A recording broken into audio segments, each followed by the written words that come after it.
It is your turn. Thank you, Mr. Chairman, and thank you for convening today's panel. This issue affects communities across our country, including at Kirtland Air Force Base, which is in my district. And all three bases in New Mexico have to deal with the consequences of the continued use of PFAS, including the community and farmers surrounding Cannon Air Force Base. New Mexicans deserve clean water to raise their families, grow their businesses, and support agriculture, but harmful chemicals have taken a toll on our communities. I've seen what happens to the health of families and friends when toxic sites are not cleaned up, and it's not something that we should risk. PFAS presents a clear and present danger to our children, to our farmers, and environment as a whole. Yet in response to the requirement in last year's NDAA for the Department of Defense to provide its plan to clean up PFAS, all that was produced was an anemic 7-page document explaining the Superfund cleanup process. That report doesn't help my constituents. It doesn't help the hardworking farmers in my state worried about their livestock being contaminated or struggling New Mexico families or children growing up with a host of health problems that we don't even fully understand yet.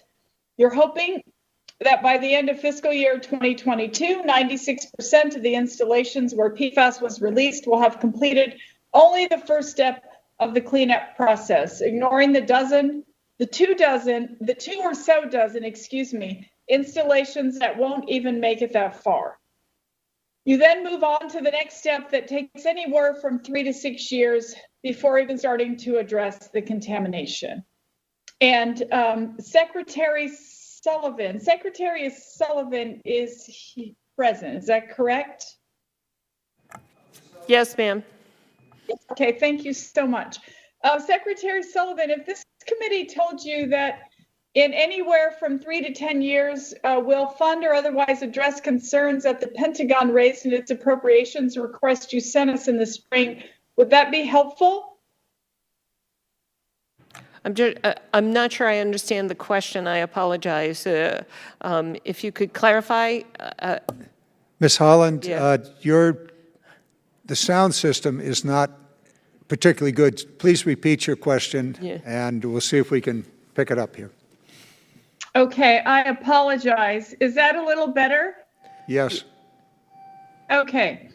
If this committee told you that anywhere from 3 to 10 years that we would fund or otherwise address concerns that the Pentagon raised in its appropriations request that you sent us in the spring, would that be helpful? Right now, from my perspective, the money that Congress has so generously provided us has enabled us to really make tremendous progress in the cleanup program.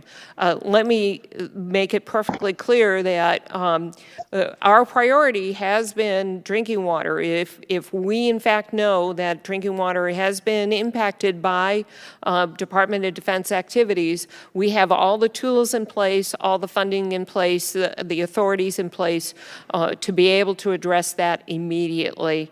And we continue to thank the members for their support to do that. The cleanup process is complicated. It takes time to be able to do all of the analysis and studying, really to understand water flows, to understand the engineering, to understand how the fate and transport process works, to be able to design the solution. You want to make sure you have all the information in place, in hand, so that you're designing the right solution up front and you don't have to go back and repeat work.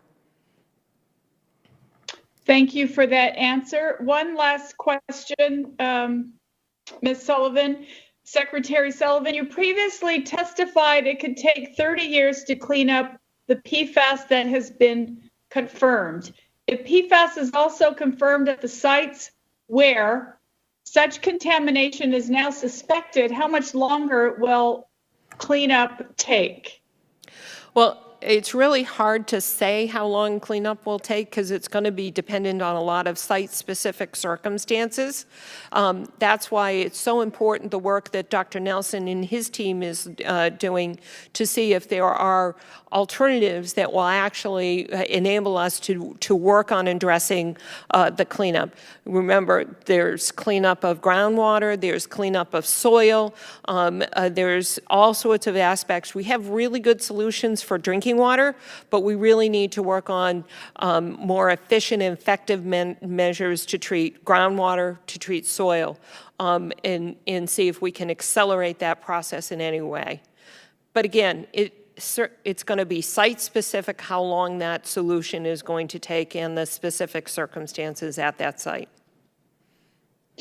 Chairman, it looks like my time is up, and so I will yield. Ms. Haaland, thank you so very much for joining us remotely